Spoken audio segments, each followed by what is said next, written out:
Final Fantasy is a decades-old franchise.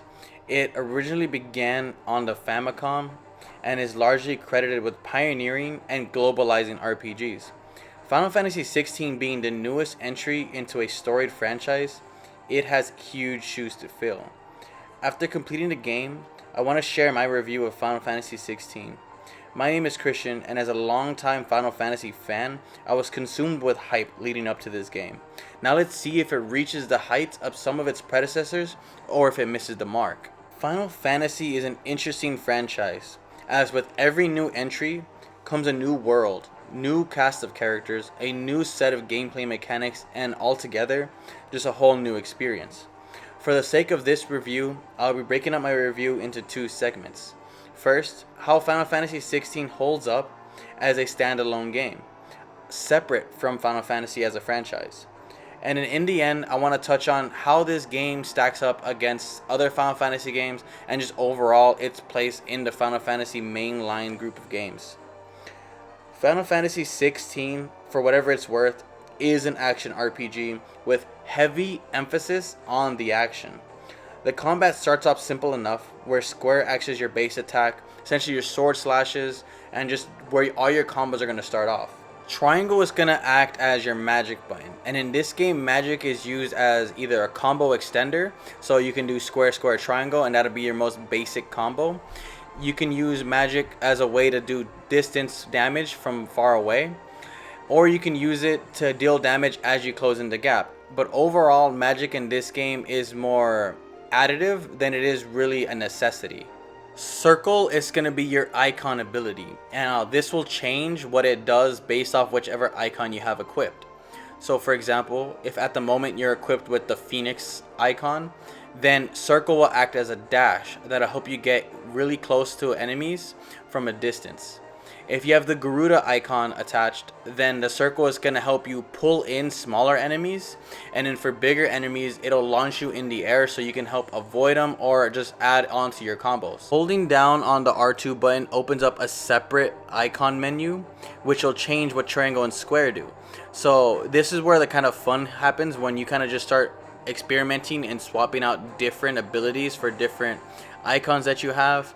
If you hold the L2 button, you can also swiftly change between different icons.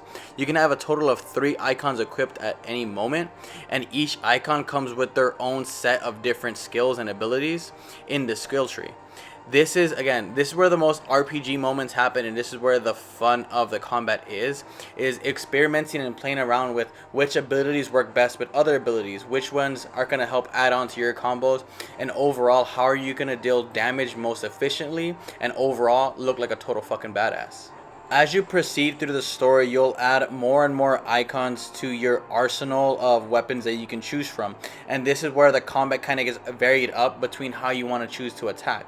Square is always going to be your basis where all your combos begin, but as you kind of experiment with different ways to switch between icons, different ways to switch and add on different abilities, whether they be ones that help deal a little bit of extra damage, whether they be ones that kind of help finish off your combos. Overall, I had a blast playing around with Final Fantasy XVI's combat system, and it's definitely where I had a majority of my fun in this game. It definitely holds a candle to others like it in this genre, things like God of War, things of Devil May Cry. It definitely stands amongst them as definitely some of the best combat I've ever experienced in a game. I love what they built out here, and I can't wait to see how they can build on this basis of combat.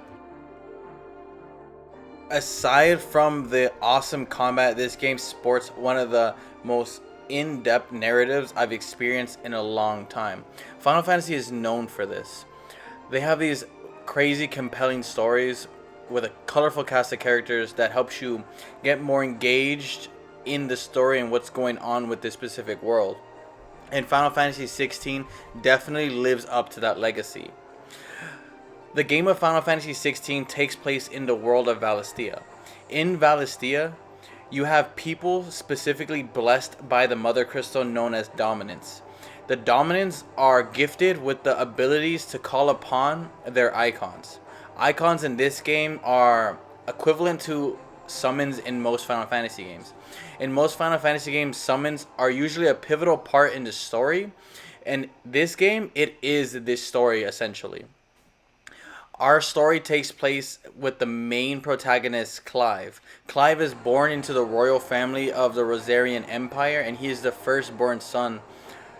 As firstborn son, it was expected that he would be gifted the blessing of their family's dominance, Phoenix. Instead, he was not chosen to be the bearer of Phoenix, and instead his younger brother Joshua was chosen to be their dominant. Now, Clive, instead of being mad at the world, instead of being self hating or even taking his anger out on his younger brother Joshua, he instead learns to master the sword. He becomes his younger brother's main protector, or as he calls it, his first shield. Tragedy then strikes the family, and Clive is forced to be an outcast. He is forced to be what is called a branded. Branded in this world are treated as slaves. They're people who are gifted with the ability to use magic and are seen as a threat. In hopes of keeping them down, they treat them as less than human beings, and it is very dark and gritty. And the way that this story kind of unfolds, you never really know exactly where it's going. And that's why I like it. It keeps you on your toes, and once you think you know what's going on, you really only understand a very surface level of this world. There are truths to be told in this game, and there are mysteries to figure out. Now, Clive, as a branded, ends up running into Sid. Sid in this game is by far one of the best Sids in all of Final Fantasy. He is an awesome, charismatic, gritty, caring character that helps as a mentor or a guide as such to Clive. Final Fantasy XVI starts off as a revenge story that quickly grows to become something much, much more. In Final Fantasy XVI story, it definitely challenges the characters with learning more about not just themselves but each other. They have to quickly learn where their place is in this world and what their fate is, and whether or not they choose to accept their fate as it is. It definitely becomes a very grounded fantasy story that somehow uses its darker tones to help create a more uplifting story. Overall, this story plays out really, really well, mainly due to the awesome writing from the writing team and the passion delivered by the actors. Ben Starr as Clive definitely carries this game, but he is definitely surrounded by an awesome cast of characters. And when I was reading the list of the voice actors in the credits, I was just astonished by who they were and their roles in creating this world and helping this world feel more lived in. Aside from the gameplay, aside from the story, this game bolsters some of the best graphics on the PlayStation 5 currently. This game is beautiful not just from its graphical fidelity, but also from its artistic design. I feel like in today's world, it's easy to look at a game that looks like Final Fantasy 16 and say that the development team only prioritized graphics, and that is just not the case. Because even though this game holds up astonishingly really well graphically when compared to other juggernauts in this same genre on the same platform, something it does really, really well is the way everything is drawn, from the enemies to the characters to the architecture to the beautiful surrounding environments. Everything was put in with so much detail that it's hard to say they only focus on graphics. Not to mention how well that complements its deep narrative. It's easy to see why technology helps to amplify the experiences of a deep telling story, of high octane action combats. Final Fantasy 16 manages to blend artistic gameplay, artistic narrative, artistic drawings with high fidelity graphics, with beautiful technology, and come out with an extremely high polished experience. Now, I've talked about a lot of the good things about this game. I haven't touched on any of the issues, and this game does have plenty of issues. No game is perfect, especially not in 2023. And Final Fantasy 16 definitely shows its issues, mainly in the moments in between the major plot lines. A lot of times you'll have these amazing high octane moments that kind of end with an abrupt, sudden shift to a more lackluster story beat. The game designers definitely know what they're doing when they're building out levels, when they're building out specific stories. I feel like in the end product though, they failed to kind of make everything flow smoothly from its highs to its lows. And I feel like that's the most jarring part of this experience is that at one moment you could have the most high of highs that I've ever experienced in any game, and then for the game to abruptly stop, do a 180, and completely deliver the most fetch quests of fetch quests. It's definitely a jarring experience. I feel like most games of this nature kind of have this cool roller coaster type experience from its highs to its lows that transition smoothly in and out of each of those moments. And in this game, it feels more like an airplane in turbulence. I feel like everything is going smooth, everything is a fine ride, and then out of nowhere you get hit with those turbulence of, and you just kind of shudder your way down instead of smoothly transition to the next moment. With all that being said, its highest of highs are some of the highest moments I've ever experienced in a game in a very long time. The way that the game is set up is very formulaic, but it is formulaic to a way that definitely benefits the end product.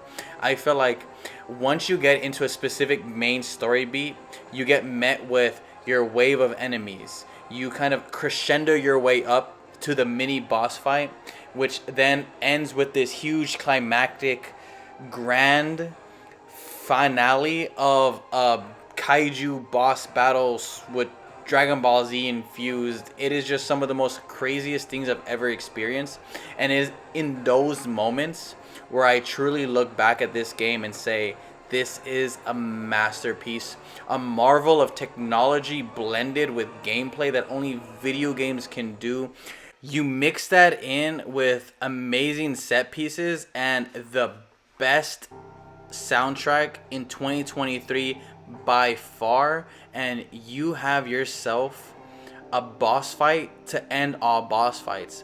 I feel like the regular boss fights in this game match the ending boss fights of most video games. So when you finally get to like the most peak of peaks, again, it's something that I've yet to experience, and that really showcases the vision that this team had when they developed Final Fantasy 16, and I have to just outright applaud them.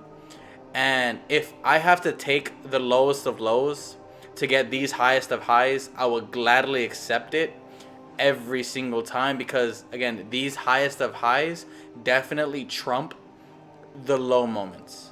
Overall, when it's all said and done, when I look back at my adventure with Clive, when I look at all the characters that we've met along the way, what they mean to this world and the impact we had on it, I don't remember the fetch quests.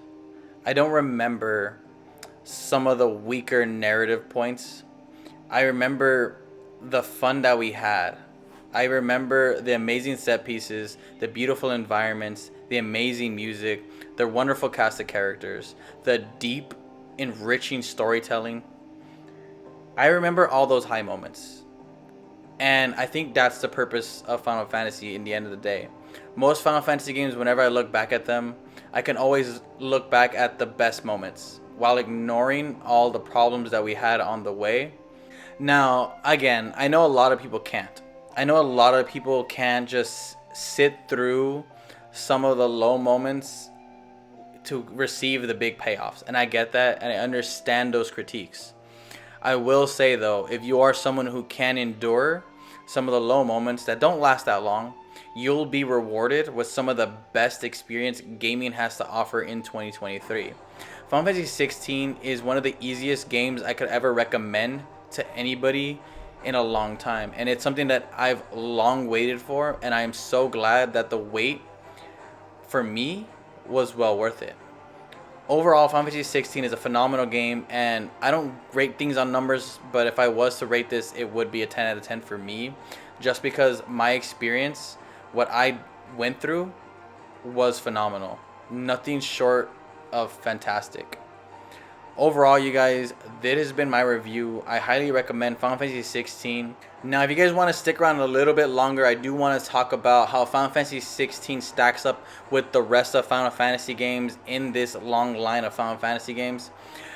If you guys don't, do me a favor and like this video if you guys can. Dislike it if you guys didn't like it. Remember to subscribe, as it does help me out tons. And with that, I'll see you guys in the next video. But if you're sticking around, let's talk about Final Fantasy 16 and its place in the Final Fantasy mainline group of games.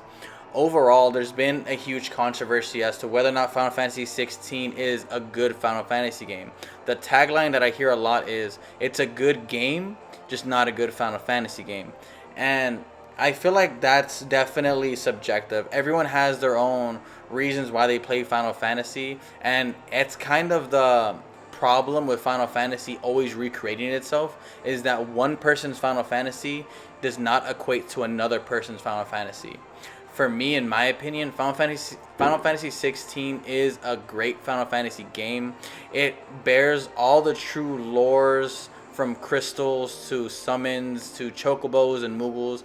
It has all the tropes that you would expect from a Final Fantasy game. It has the deep, enriching narrative mixed in with a beautiful overworld, mixed in with a beautiful cast of characters.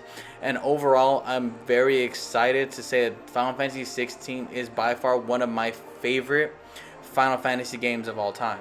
After it's all said and done, if you still can't say that Final Fantasy 16 is a Final Fantasy game, I get it.